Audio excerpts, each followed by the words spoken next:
chapter on it. And in some cases, music that was being played on stage by a well-known group was not being. There was music being played on stage in addition to what was coming out of the from the instruments of the performers. There was other mysterious music that was part of the presentation. In all of your book, which is the story that you find most intriguing, your favorite story? Well, I guess my favorite one, Elvis comes very close because he had an unbelievable number of sightings and experiences and was very much into this. But the thing that's the most curious story is the one that was told by Jerry Garcia of the Grateful Dead. Yeah. And this had to do with he felt that he had been locked in a spaceship for 2 days, and that he experienced alien presences who he described as insectoid, like tall praying mantis type beings that have been described, as far out as that may sound, have been described by some abductees, not by most of the abductees, but occasionally there are a few here and there who will describe that sort of thing. So he had a kind of harrowing experience, frankly. What other stories can you share with our audience? Oh, well, Elvis believed that he himself believed that he was from somewhere else, a blue planet in another galaxy. He had many sightings, and in one case, the people around him were very concerned because he basically disappeared. He had gone looking at a UFO, and he disappeared, and then they saw not just Elvis, but his bodyguards and people with him, members of the Memphis Mafia, saw the UFO. Now, what was very interesting about Elvis is that at the exact moment when he was born, according to the attending physician and according to Vernon Presley, Elvis's father, there was a strange blue light over the small cabin in Tupelo, Mississippi. And later, Elvis actually and his father and Larry Geller, a very close friend who was his hairstylist, saw UFOs at Graceland. Wow. What's the story about John Lennon with the UFOs or moon dogs? Yeah, well, there were two experiences that John had. One, he was with May Peng, whom I've met. In fact, she was at one of my UFO. She helped me open up one of the UFO conferences we had here many years ago in New York. And John and May saw this, very nuts and bolts type of spacecraft that was close enough that they could hit it with a rock. It was on the roof of the building that they were staying in, and they were both naked, and they went out on the roof to observe this thing, and had lights around the lower edge of it and a red light up on top. And John actually took pictures of it, but unfortunately nothing developed on that film. Tell us a little bit about your organization, the New York Center for Extraterrestrial Research. Well, the organization is a small organization. We've been around for about more than 20 years now, and the idea is to work, and we do work with other organizations such as MUFON and other leading organizations all over the place to get the information out. Mainly, what I'm doing here is trying to get the information out both to the public and to the media. And working on the media end of it is a very frustrating deal because the media basically does not want to know this. Now, I was on Bill O'Reilly's show on the Fox News Channel many years ago, and Bill actually said, he was more open to this than I thought. He said he said that I was the guy that the aliens were going to call. If they called anyone, I'd be the one. So I'm waiting for that call. Instead of E.T. calling home, E.T.'s going to call Michael. Well, I think so. Maybe. I don't know, really. We'll see. Do you think in our time, Mike, we'll see disclosure? Well, actually, somebody had just asked me that question. Somebody who's been in UFO research for many years who felt that disclosure was imminent. I think disclosure is probably coming soon, but that disclosure will not be something that the government of the United States, which basically is the key to this information coming forward, that they'll do voluntarily. They'll only do it when and if they're forced to do it, and that would be when a landing seems imminent. And then at that point, of course, they will make an announcement. You know, with the case of the NSA whistleblower Snowden, with all the access he had to the NSA and all the people who have leaked information to the WikiLeaks, how come none of the information has had anything to do with UFOs?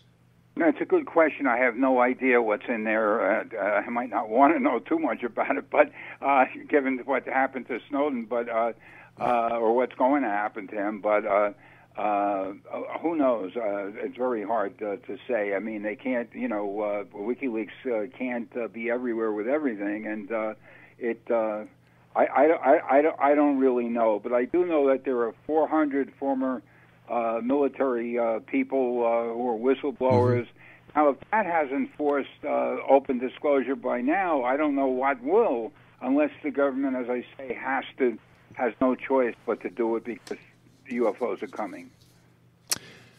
Michael Luckman's my guest this hour, Exonation. He's the author of Alien Rock, The Rock and Roll Extraterrestrial Connection. It's a great book. Michael sent me a copy years ago, autographed. And his website is www.cosmicmajority.org. And don't forget, next weekend is Contact in the Desert. Once again, tickets are going fast. Accommodations, well, you can't get any through their website, but you can still go.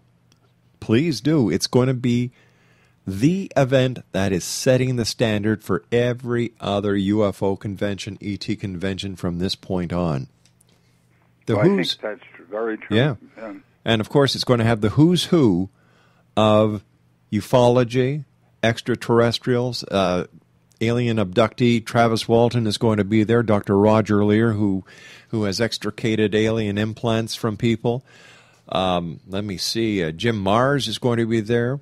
It's just going to be the who's who. The website to visit is www.contactinthedesert.net.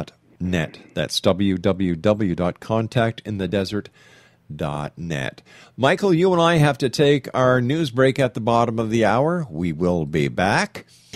Once again, for more information on Michael Luckman, his website is www.cosmicmajority.org.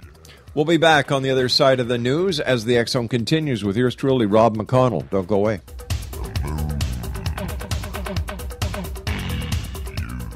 Are you considering calling a psychic to read your situation? Then consider David Champion, a psychic medium for more than 20 years with thousands of readings under his belt. David Champion will make you feel comfortable. He has proven to be honest and accurate. He's a straight shooter. There's no guesswork. What he sees is what you get. While he is a medium, most of the calls focus on relationships, not only love, but work, school, neighbors, and more. Need help with finding a job and preparing for the interview? Are you dealing with people who are obstacles in your path? For more information, go to davidchampion.com, $1.50 per minute paid by credit card with a minimum of 30 minutes. For your reading with David Champion, call 1-877-702-8598. That's 1-877-702-8598.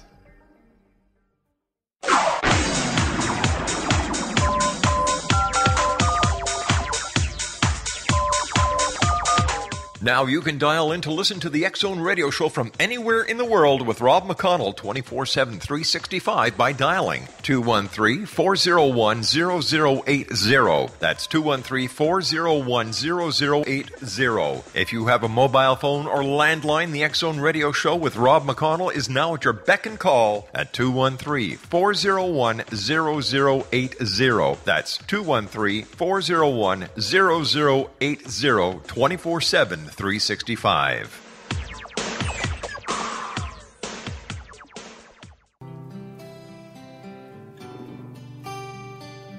You're listening to the X Zone Radio Show, live and around the world on the Talkstar Radio Network, X Zone Broadcast Network, UK High Definition Radio, Euro High Definition Radio, and Star Cable. Our toll-free telephone number worldwide is 1-800-610-7035. Our email address, xzone@xzoneradiotv.com. On MSN Messenger, xzoneradiotv@hotmail.com, and our website, www.xzoneradiotv.com.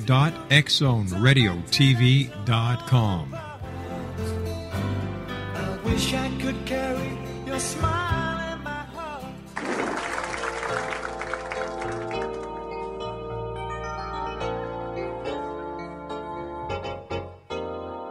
Well, I just got back from Roswell, where the aliens have been. And if you ask the feds the cause, well, they'll only lie again. Now I'm hunted by the gumshoes, and I'm wanted by the cops, 'cause they think that I might be the guy making circles in the crops. And I know that there's a conspiracy from the voices in my head. Elvis lives, that's clear to me. It's McCartney who is dead. And if the Mars men should come again and take me, I will go. I will take a trip on their rocket ship. God bless the UFO.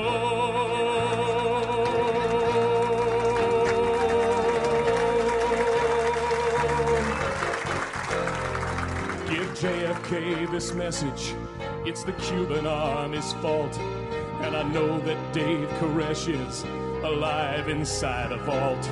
We've seen reports in papers of a guy who knows about a car that runs on chewing gum, but the Arabs rubbed him out. And we loudly warn that America is badly unprepared. With the Cold War through, we need something new that can get you good and scared. Do you wonder just who is warning you of conspiracies today? We're the ones who fill the rumor mill. We are the CIA.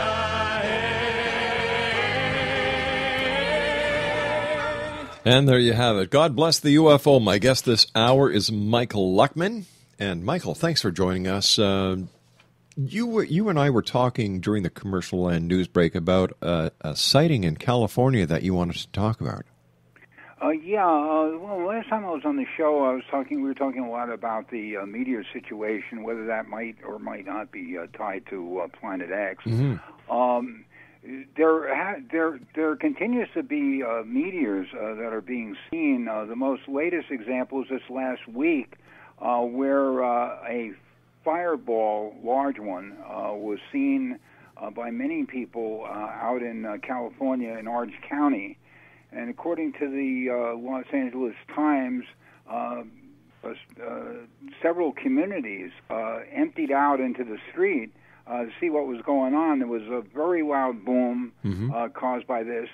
And, I've expressed my concern that this might be the beginning of what would appear to be an ongoing wave of meteors and asteroids and even comets that are coming our way that could produce disastrous results if there's ever an impact. Do you think that there is a connection between this increase in comets, meteors, and Planet X? I absolutely do, and it's not welcome news, but I do believe that. I sent an email to Neil Freer, who was a very close personal friend of Zecharia Sitchin, the author, and I asked Neil. Neil wrote a book, by the way, I highly recommend it, called God Games. It's about what mankind's position should be vis-a-vis the Anunnaki, the beings from Planet X, when and if, assuming they exist, when and if they land. And basically, he said that they owe us. I mean, because of the fact that we were used to dig for, as slaves, essentially, to dig for gold that they needed for their planet to line the atmosphere. But